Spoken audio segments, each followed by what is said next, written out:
Hello बच्चों, आप सब कैसे हैं? आई होप कि अच्छे होंगे। मैं आकाश कुमार भड़ाना, आईटीसी लेक्चरर। आज जो टॉपिक हमारा रह गया था पिछला, आज हम उसको दोबारा से शुरू करेंगे।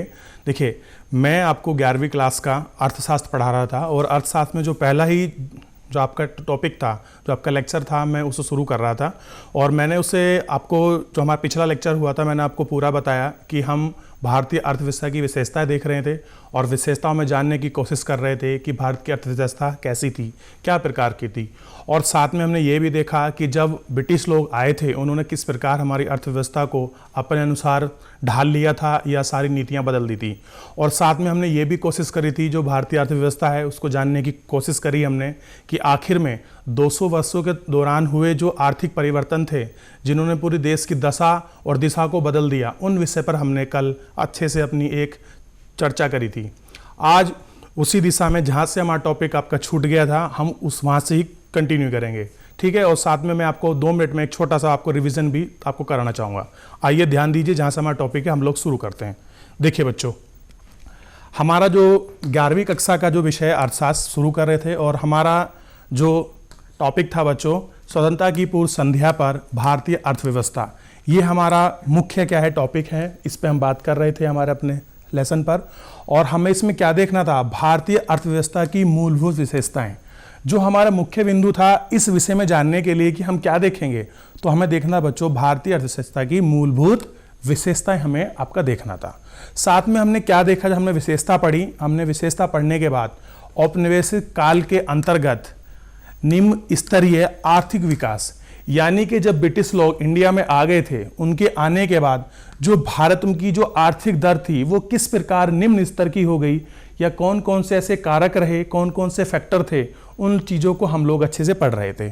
और साथ में हमने उन्हीं कारकों में एक कारक हमने देखा कि औपनिवेशिक काल के अंदर निम्न स्तरीय आर्थिक विकास, यानी कि भारतीय अर्थव्यवस्था का किस प्रकार से निम्न विकास हुआ, हमने उस विषय में पूरा आपको दिखा। दूसरा हम जो आज आपका डिस्कस करेंगे वो आपका होगा कृषि क्षेत्र, कि किस प्रकार ब्रिटिश के आने के बाद, औपनिवेशिक काल के बाद जो हमारा कृषि क्षेत्र है वो किस प्रकार पिछड़ा है, उसके बारे में हम जानने की कोशिश करेंगे। कौन कौन सी ऐसी व्यवस्थाएं थीं जिन व्यवस्था के कारण हमारा पूरा कृषि क्षेत्र आपका पिछड़ गया। और दूसरा हम देखेंगे औद्योगिक क्षेत्र, क्या कारण ऐसे रहे थे जिसके कारण हमारा औद्योगिक क्षेत्र सारा आपका पिछड़ गया और ब्रिटिश औद्योगिक क्षेत्र आपके डेवलप होने शुरू हो गए, ठीक है बच्चों। तो कल हमने क्या देखा था, औपनिवेशिक काल के अंतर्गत निम्न स्तरीय जो आपका आर्थिक विकास था, हमने इस पर ध्यान दिया था।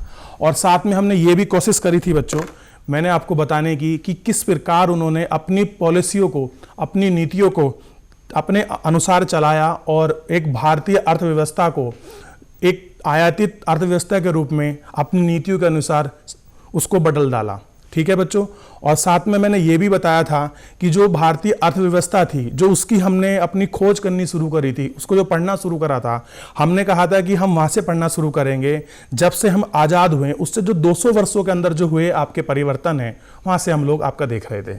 चलिए बच्चों, मैं आपको ले जाता हूँ आपको डिजिटल बोर्ड की तरफ, जहाँ से हम लोग हमारा टॉपिक मेन छूटा हुआ था, वहाँ से हम लोग कंप्लीट करते हैं। आइए ध्यान दीजिए। देखिए बच्चों, मैं आपको यहाँ तक बता चुका था कि ब्रिटिश काल के अंदर क्या हुआ था, जो भारत की अर्थव्यवस्था थी वो कैसी बनकर रह गई थी, एक आयातित देश ही बनकर आपका रह गई थी। यानी कि कल हमने ये पढ़ा कि जो विदेशियों ने जो अपनी नीति बनाई थी, ब्रिटिशरों ने इस प्रकार की नीति बनाई कि जो भारतीय अर्थव्यवस्था को केवल हम इस तरह यूज करना है, यानी कि भारत को केवल इस प्रकार यूज करना है ताकि हम किस बेस पर हो सकें, केवल हम क्या ले सकें, उससे आयात ही कर सकें। क्या कर सकें बच्चों, आयात। इस विषय पर उन्होंने केवल इस देश, अपनी जो उनकी सारी आपकी नीतियां थी, मेन यही नीतियां थी कि भारत को हम एक कच्चे माल के रूप में ही आपको देखें, कि हमें क्या मिले यहाँ से, केवल कच्चा माल ही मिले। यही हमारी उनकी क्या रही थी, आपकी पॉलिसी रही थी। चलिए यहाँ से हम लोग आपका देखना शुरू करते हैं। फिर भी 1 मिनट में आपको ब्रीफ में छोटा सा आपको पीछे दिखा देता हूँ। देखिए बच्चों, साथ में हमने कल ये भी देखा था कि औपनिवेशिक स्तर में क्या स्थिति रही थी, कैसे स्थिति थी और क्या उद्देश्य थे, हमने यहाँ से परिचय शुरू किया था। इतना टॉपिक हम लोग आपका पढ़ चुके थे, ठीक है बच्चों। और आज जो है इससे आगे का हम लोग शुरू करने जा रहे हैं। चलिए ध्यान दीजिए, मुझे उम्मीद है कि सब लोगों ने अपनी किताब निकाल ली होगी, अपनी पेंसिल। जहाँ भी मैं अंडरलाइन करूंगा आप साथ में उसको अंडरलाइन करते चलिए, ताकि जो चीज़ें आपके लिए महत्वपूर्ण है परीक्षा के लिए, आप उनको देखते चलें, ठीक है। चलिए देखते हैं। स्वाभाविक ही था कि औपनिवेशिक शासकों ने कभी इस देश की राष्ट्रीय तथा प्रति व्यक्ति आय का आकलन करने का भी ईमानदारी से कोई प्रयास नहीं किया। ध्यान दीजिए बच्चों, देखिए लेखक कहना चाह रहा है कि जो ब्रिटिश काल के अंदर क्या था बच्चों, जो आपकी राष्ट्रीय आय थी, जो आपकी नेशनल इनकम थी, या जो आपकी प्रति व्यक्ति आय थी, उस प्रति व्यक्ति आय को कभी भी अंग्रेजों ने, जो आपके ब्रिटिशर थे, उन्होंने कभी ये ध्यान देने की कोशिश नहीं की, या फिर इस तरह ईमानदारी से ये नहीं बताया कि आखिर में भारत की ब्रिटिशर के समय वार्षिक मतलब एक आय क्या थी, नेशनल इनकम क्या थी, राष्ट्रीय आय क्या थी, या प्रति व्यक्ति आय क्या थी। जिस प्रकार आप देखेंगे आज प्रति व्यक्ति आय भी निकाली जाती है, और राष्ट्र की जो आपकी सकल घरेलू उत्पाद है, जो आपकी राष्ट्रीय इनकम है, उसको भी बताया जाता था। लेकिन ब्रिटिश काल के अंदर ऐसा कुछ भी ईमानदारी से नहीं हुआ था। ठीक है बच्चों, चलिए देखते हैं। कोई प्रयास नहीं किया गया था। कुछ लोगों ने निजी स्तर पर आकलन किए, पर उनके अनुमान में बहुत विसंगतियां और आपसी मतभेद हैं भी रहे हैं। देखिए बच्चों, होता क्या है, जब ये लोग जो हमारे ब्रिटिशर थे, इन लोगों ने हमारी राष्ट्रीय आय और प्रति व्यक्ति आय को नहीं मापा, तो कुछ जो हमारे यहाँ के विद्वान थे, जो अपने विद्वान थे, उन्होंने क्या करा, अपने आय को उसको आंकने के लिए इन्होंने, ये कुछ लोग आए, आइए हम इनको देखते हैं कौन लोग हैं जो हमारे आपके राष्ट्रीय आय का आकलन कर रहे थे। उनमें ध्यान दीजिए, आपके सबसे प्रमुख रहे थे दादा भाई नौरोजी। ध्यान दीजिए बच्चों, आप लोग सभी, ये हैं आपके दादा भाई नौरोजी, विलियम डिग्बी, और बच्चों फिल्डेस सिराज, और डॉक्टर वी राव तथा आर.सी. देसाई प्रमुख रहे। यानी कि ये ऐसे लोग थे बच्चों जिन्होंने क्या करा, भारतीय अर्थव्यवस्था के अंदर जो आपकी राष्ट्रीय आय थी और प्रति व्यक्ति आय थी, इन आय को आकलन का काम शुरू किया कि इस समय प्रति व्यक्ति आय कितनी है, उसको मापने का इन्होंने कार्य किया। यानी कि आप सिंपल ये समझ सकते हैं कि ये ऐसे विद्वान थे जिन्होंने ब्रिटिश औपनिवेशिक काल के अंदर भारत की जो राष्ट्रीय आय थी उसको बताया इन लोगों ने। और साथ में देखिए लेखक ये भी बताना चाह रहा है कि जिन लोगों ने आकलनकर्ता जो लोग हैं, चाहे वो विलियम डिग्बी हो, आपके दादा भाई नौरोजी हो, या आपके फिल्डेस सिराज हो, इन लोगों ने क्या करा है, कहीं ना कहीं इनके जो आपसी मतभेद हैं, यानी कि आय में बहुत सारा अंतर दिखाई दिया है, इनके आपसी क्या रहे, मतभेद हैं। लेकिन ये जो लोग हैं, ये आपके प्रमुख हैं जिन्होंने क्या किया है, राष्ट्रीय आय और प्रति व्यक्ति आय को आपका दर्शाया है बच्चों। क्लियर है? तो अगर आपकी परीक्षा में प्रश्न बनता है कि भारत के ऐसे कौन से आकलनकर्ता व्यक्ति थे जिन्होंने राष्ट्रीय आय और प्रति व्यक्ति आय को दर्शाया था, तो आपको पता होना चाहिए दादा भाई नौरोजी, विलियम डिग्बी, फिल्डेस सिराज और डॉक्टर वी.के.आर. और आर.के. देसाई जैसे जो आपके आकलनकर्ता थे, ये प्रमुख रहे हैं बच्चों। ठीक है, चलिए आगे देखते हैं। औपनिवेशिक काल के दौरान डॉक्टर राव द्वारा लगाया गया अनुमान बहुत महत्वपूर्ण मानते हैं। ये बोलते हैं कि जो डॉक्टर राव ने एक अनुमान लगाया था उस दौरान, और जो अनुमान लगाया था, अनुमान जो था बहुत ज़्यादा आपका महत्वपूर्ण माना जाता है। देखते हैं, फिर भी सभी अध्ययनकर्ता एक बात पर सहमत रहे कि 20वीं सदी के पूर्वार्ध में भारत की राष्ट्रीय आय की वार्षिक समृद्धि दर 2% से कम रही। यानी कि जितने भी आकलन करता हैं, ये सब इस बात से निश्चित करते हैं कि जो भारत की राष्ट्रीय आय थी बच्चों, क्या थी, राष्ट्रीय आय कौन सी, जो एक वर्ष के अंदर आपकी राष्ट्रीय इनकम थी, उसको अगर इन्होंने आकलन किया और उन्होंने उसकी ग्रोथ रेट देखी, तो उस ग्रोथ रेट के अंदर 2% से भी कम रही। यानी कि जिस समय अंग्रेज थे, भारतीय अर्थव्यवस्था 2% की दर से कम से भी आपकी आगे बढ़ रही थी। यानी कि अगर आप भारतीय अर्थव्यवस्था का विकास देखेंगे तो यानी कि 2% तो कुछ भी नहीं होता बच्चों, यानी कि बहुत स्लो रूप में क्या होती, आपकी बढ़ रही थी। तथा वहीं अगर प्रति व्यक्ति उत्पादन वृद्धि दर को देखें तो 0.5% रही। यानी कि अगर एक व्यक्ति अपना एक साल में कितना विकास कर रहा है, आप ऐसे सोच सकते हैं, तो हमें समझ आएगा कि एक व्यक्ति यानी कि एक वर्ष के अंदर 0.5% भी उसका विकास नहीं हो रहा। यानी कि जो उसकी ग्रोथ रेट है वो 0.5% भी नहीं है बच्चों। क्या नहीं है, 0.5% भी नहीं है। यानी कि जो आपकी राष्ट्रीय इनकम जो उन्होंने आंकी थी, जो हमारे आकलनकर्ताएं थे, उन्होंने एक वर्ष के अंदर 2% से भी दर के में कम नापी थी। और वहीं अगर व्यक्तिगत की बात करें, वो 0.5% भी नहीं थी। यानी कि आप ये अनुमान लगा सकते हैं कि जिस समय औपनिवेशिक काल चल रहा था बच्चों, उस समय भारतीय अर्थव्यवस्था बहुत बुरी तरह से आपके क्षतिग्रस्त हो चुकी थी, नष्ट हो चुकी थी, क्योंकि आप देख सकते हैं कि 2% कम दर से वो वार्षिक दर से आपकी बढ़ रही थी, और वहीं व्यक्तिगत आय जो थी वो बहुत कम स्तर पर आकी वृद्धि कर रही थी। चलिए आगे देखते हैं। कुछ और ऐसे क्षेत्र हैं जहां पर भारतीय अर्थव्यवस्था के बहुत सारे इफेक्ट दिखाई दिए जो आपके ब्रिटिश काल के अंदर थे। आइए देखते हैं। एक ऐसा ही क्षेत्र है आपका कृषि। ध्यान दीजिए आप लोग, कृषि क्षेत्र को हम लोग देखेंगे। पहले हमने अपना देख लिया, ठीक है बच्चों, अब इस पर हम ध्यान देंगे कृषि क्षेत्र पे। देखिए, ब्रिटिश औपनिवेशिक शासन के अंतर्गत भारत मूलतः एक कृषि अर्थव्यवस्था ही बना रहा। यानी कि जब तक आपके ब्रिटिश लोग रहे तब भारत कैसा बनकर रहा बच्चों? एक केवल आपका कृषि, यानी कि जो आपका केवल एग्रीकल्चर बेस का ही वो आपका बना रहा, दूसरा और आपका नहीं बना रहा। साथ में वो कुछ बताना चाह रहा है कि देश की लगभग 85% जनसंख्या जो गांव में बसती थी वह प्रत्यक्ष और परोक्ष रूप से कृषि के माध्यम से अपनी रोजी रोटी कमा रही थी। यानी कि आप देखिए उस समय में क्या था, जब जब आपके ब्रिटिशर लोग आ रखे थे उस समय भारत के लोगों का मुख्य आधार क्या था बच्चों? बताइए। कृषि। क्या था? कृषि। क्योंकि हम देख चुके हैं कि 85% आपका 85% लोग सीधे रूप से किससे जुड़े थे? एग्रीकल्चर बेस से जुड़े थे। यानी कि उस समय किसानों का जो, या आप कह सकते हैं भारत के लोगों का मुख्य जो आजीविका थी जिससे अपना जीवन यापन कर रहे थे बच्चों, वो मुख्य क्या थी? उनकी एग्रीकल्चर थी, जिसपे वो क्या थे? आपके प्रत्यक्ष रूप से निर्भर थे बच्चों। किस पर निर्भर थे? एग्रीकल्चर पर। ठीक है, चलिए आगे देखते हैं। एक बड़ी जनसंख्या का व्यवसाय होने के बाद भी कृषि क्षेत्र में गतिहीन विकास की प्रक्रिया चलती रही। यही नहीं, अनेक अवसरों पर उसकी अप्रत्याशित ह्रास गिरावट भी अनुमान की गई। यानी कि ऐसा नहीं कि एक ही स्थिति रही थी, बहुत सारे ऐसे कारण भी आए जब उसकी क्या हुआ, उसमें बहुत ज़्यादा आपकी क्या देखी गई? गिरावट का अनुमान लगाया गया। क्लियर है बच्चों? क्यों लगाया गया, क्या कारण रहे थे, इसको हम लोग आगे पढ़ते हैं। भले ही कृषि क्षेत्र के अधीन क्षेत्र के प्रयास के कारण कुल कृषि उत्पादन में वृद्धि हुई। वो कह रहा है कि भले ही ऐसा ना हुआ हो कि जो हमारे कृषि क्षेत्र है उसका जो आपका टोटल एरिया है, उत्पादन है, वो उसका आपका बढ़ा हो, किंतु कृषि उत्पादकता में कमी आती थी। यानी कि कह रहा है कि भले टोटल फसल हम लोग अच्छी उगा पा रहे थे, लेकिन जो उसका टोटल जो प्रति व्यक्ति था वो तो कम था, लेकिन टोटल उत्पादन में कैसी थी? बढ़ोतरी थी। यानी कि अगर ओवर एवरेज आप देखेंगे कहीं ना कहीं तो कृषि की जो उत्पादकता थी वो कैसी हो गई थी? कम हो गई थी बच्चों। क्लियर हो गया? कृषि क्षेत्र की गतिहीनता का मुख्य कारण औपनिवेशिक शासन काल द्वारा लागू की गई भू व्यवस्था प्रणालियों को माना जाता है। यानी कि हमारे सामने एक चीज संभल कर आ गई है कि जो हमारी एग्रीकल्चर इतना पिछड़ा हुआ था उसका क्या कारण था बच्चों? जो हमारा एग्रीकल्चर है वो अगर इतना पिछड़ा हुआ था उसका क्या कारण था?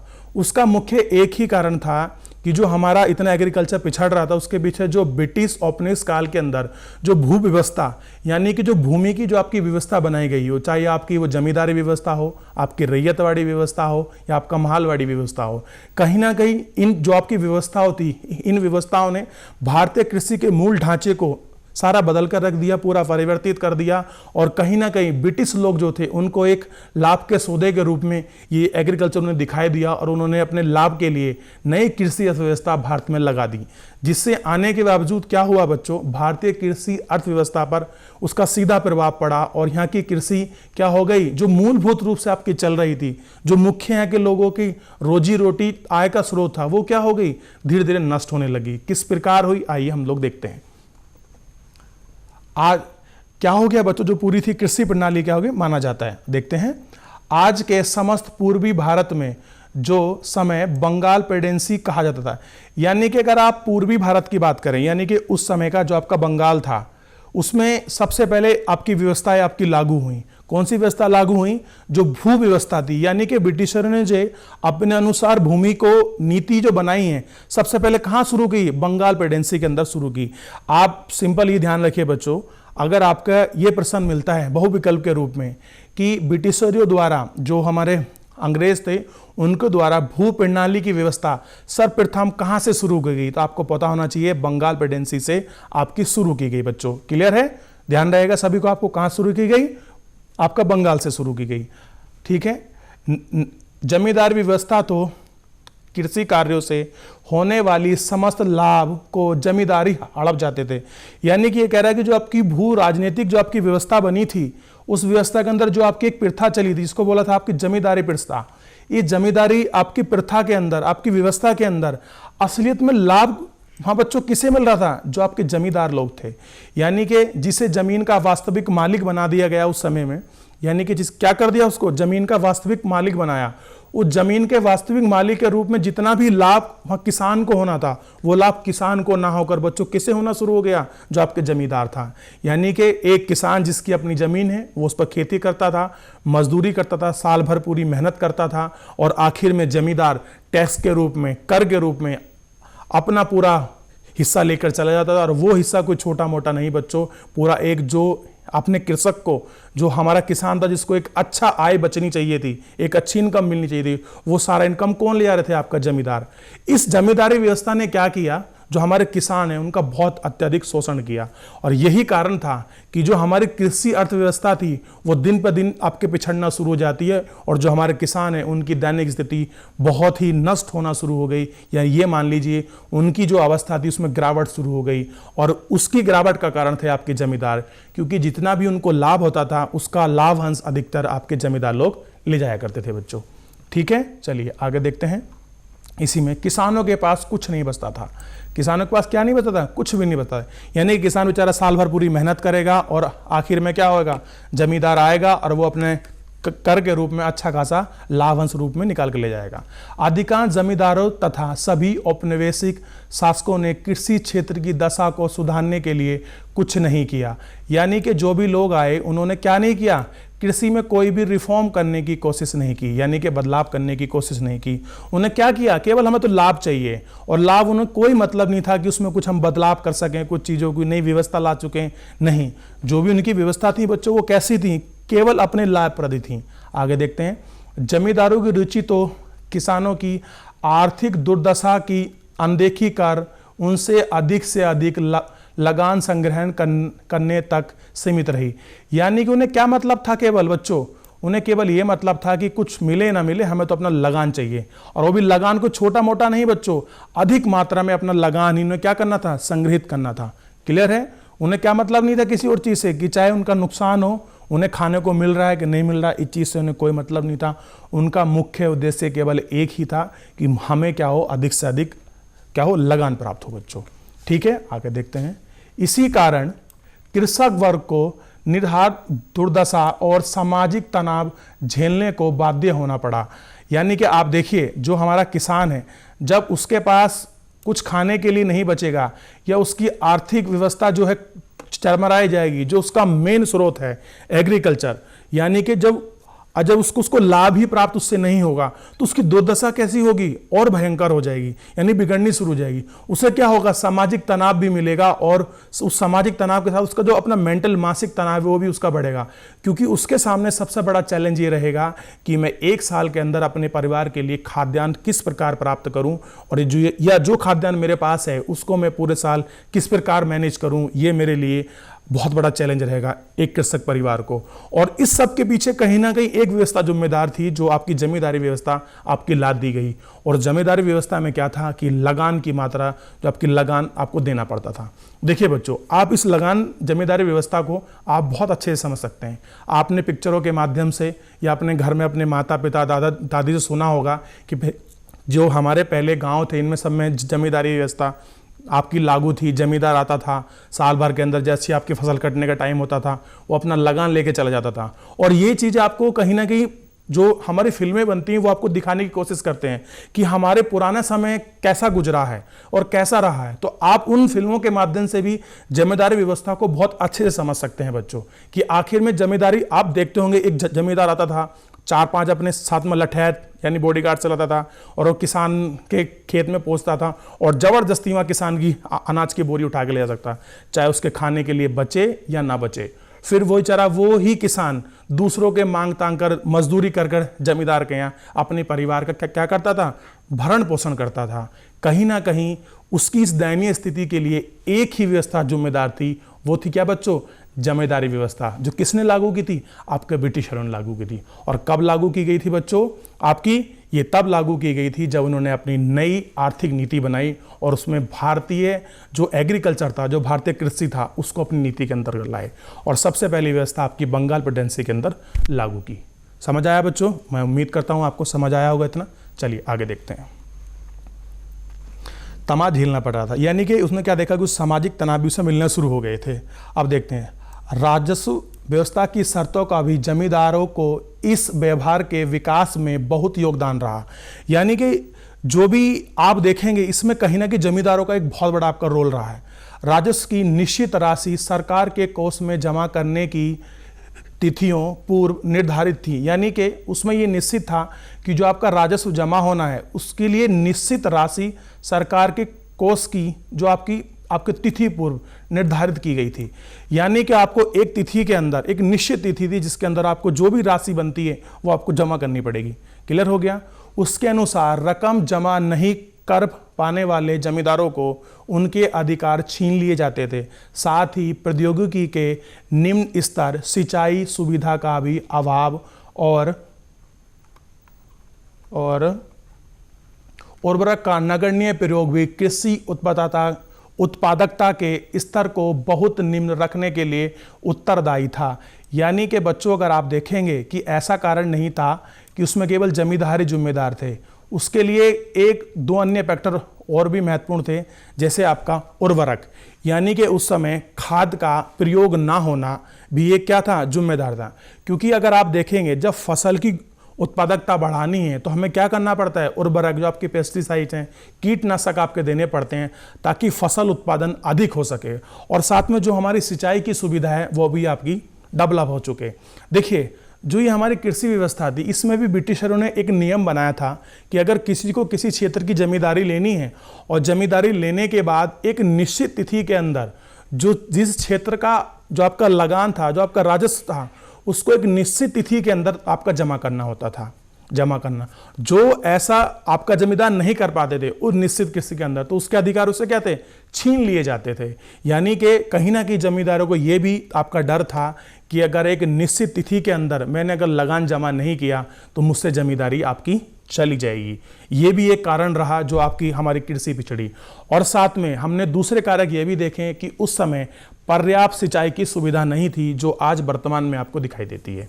ठीक है बच्चों, क्या नहीं है, जो हमारी पर्याप्त कृषि की सुविधा जो हमें दिखाई देती है, जैसे सिंचाई हो गया, आज हम ट्वेल के माध्यम से करते हैं, नहर के माध्यम से करते हैं, और जो इतने प्रकार के उर्वरक हैं जो हमारी गुणवत्ता बढ़ाते हैं, कहीं ना कहीं वो क्या है उस समय नहीं थे। और यही कारण रहा कि हमारा क्या हुआ, जो हमारी कृषि है उसकी उत्पादकता में निरंतर हमने क्या देखी, आपकी कमी देखी बच्चों। ठीक है, चलिए आगे ध्यान देते हैं। किसानों की दुर्दशा को और बढ़ाने में इसका भी बहुत बड़ा योगदान रहा। यानी कि आप देखेंगे जो हमारे किसान की दुर्दशा बढ़ी है उसमें क्या योगदान रहा, आपकी सिंचाई और जो उर्वरक, इनका भी योगदान रहा। देश के कुछ क्षेत्रों में कृषि व्यवसायीकरण के कारण नकदी फसलों की उच्च उत्पादकता के परिणाम भी मिले हैं। देखिए उस समय क्या हुआ, जब आपका व्यवसायीकरण आया उसमें क्या हो गया कि जो आपकी कुछ ऐसी नकदी फसलें थी जिनकी उच्च क्या थी, उत्पादकता थी। ध्यान दीजिए आप लोग, जब आप देखेंगे, आपने सुना भी होगा बच्चों, जब हमारी कृषि के समय हम केवल वही चीज़ उगाते थे जो हमें खाद्यान्न के लिए आवश्यकता हो, जैसे आपका गेहूं हो गया, चावल हो गया, या जो भी अन्य चीज़ें थी जिससे हम अपना खाद्यान्न पूरा कर सके। लेकिन जैसे ही ब्रिटिश टाइम में आपकी कुछ ऐसी कमर्शियल क्रॉप्स आ गई, ऐसी वाणिज्यिक फसलें आ गई जिनको आप तुरंत लीजिए और तुरंत आप बाजार में बेचिए, और उनकी उत्पादकता भी बहुत अच्छी थी। जैसे आपका नील आ गया, आपका सोरा आ गया, इन सब चीज़ों ने क्या कर दिया, पूरी कृषि अर्थव्यवस्था की आपकी नीति को बदलने की पूरी कोशिश हो गई। जिस प्रकार आपने देखा होगा कि जो हमारा पूर्वी क्षेत्र है बंगाल वाला, वहाँ ज़्यादातर आपकी नील की खेती करनी शुरू होगी। क्योंकि नील की खेती में क्या होता था बच्चों, जो आपकी नील की खेती होती थी उसको आपके व्यापारी आपकी खेत से ही उसको खरीद लिया करते थे और उसको अच्छे दाम पर, आपको जो अच्छा दाम किसानों को मिलता था। और किसानों की इससे क्या हुआ, उत्पादक तो बढ़ा उनका, साथ में पैसे भी बढ़े, लेकिन कहीं ना कहीं उनके सामने खाद्यान्न संकट भी आपका खड़ा होना प्रारंभ हो गया। और यही सब ऐसी स्थितियां रहीं जिसके कारण किसान अपनी जो दुर्दशा में और दुर्दशित होता चला गया, जिसके कारण पूरी तरह से हमारी एग्रीकल्चर की जो व्यवस्था थी, जो हमारा एक तंत्र बना हुआ था जिसमें 85% लोग आपके सहलगन थे, वो कहीं ना कहीं टूटने शुरू हो गए और उनकी दुर्दशा बिगड़नी शुरू हो गई। और इसके लिए आप मान सकते हैं बच्चों, कहीं ना कहीं हमारी जो ब्रिटिशरों द्वारा आपकी बनाई गई जो नीतियाँ थी, जो उनकी पॉलिसियाँ थी, उसका भी एक आपको परिणाम देखने को मिलता है, क्योंकि उनका केवल परिणाम अपने हित के लाभ था, ना कि भारतीय अर्थव्यवस्था और यहाँ के किसानों के बारे में कुछ सोचना नहीं था। उनका मुख्य उद्देश्य एक ही रहा कि कुछ भी हो जाए, हमें अपना लाभ रखना है और लाभ पर ही आपको ध्यान देना है, हमें दूसरी चीज़ों से कोई मतलब नहीं। यही कारण रहा कि जो हमारा किसान है उसकी स्थिति दिन पर दिन खराब होती चली गई और हमारी सब चीज़ों का क्या हो गया बच्चों, जो हमारे कृषि क्षेत्र था, चाहे हमारा औद्योगिक क्षेत्र था, वो पिछड़ापन आपका शुरू हो गया। इन सब स्थितियों के कारण ही क्या हुआ, जो हमारी भारतीय अर्थव्यवस्था है कहीं ना कहीं उसमें निम्नीकरण आपको देखने को मिला। देखिए बच्चों, हमने केवल इन माध्यम से यही समझने की कोशिश करी है कि आखिर में जो जितनी भी आपकी नीतियाँ ब्रिटिश बना रहे हैं, उन ब्रिटिश नीतियों के तहत हमारे देश के अंदर जो भी पॉलिसियाँ लागू हुई वो हमारे देश के आर्थिक विकास को बढ़ावा देने वाले तो नहीं थी।